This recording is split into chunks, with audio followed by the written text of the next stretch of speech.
guys, magluto ako ng nasi biryani.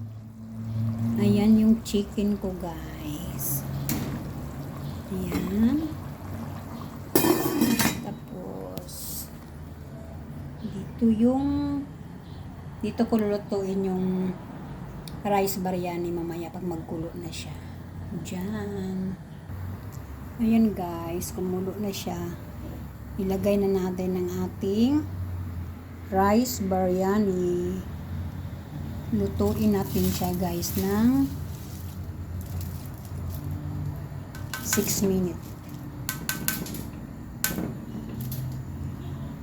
Gano ko yan siya guys. Gibabad ko yan siya ng 30 minutes ng tubig.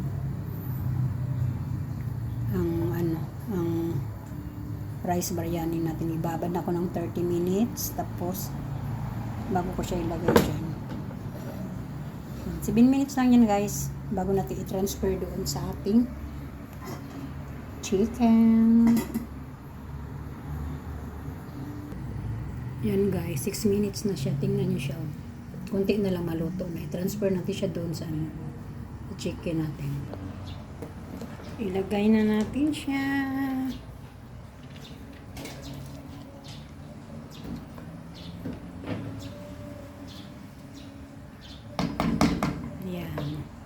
Yan guys.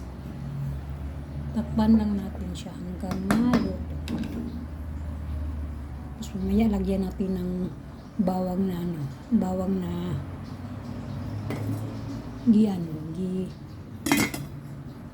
gisa. Ayan na siya guys. Para na siyang naluluto. Lagyan natin siya ng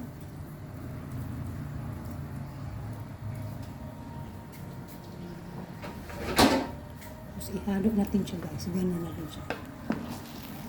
Yan. Para maglabas yung ayam niya guys. Ay chicken pala. Kung malayo naman ko guys. Oy. Yan. Yan lang.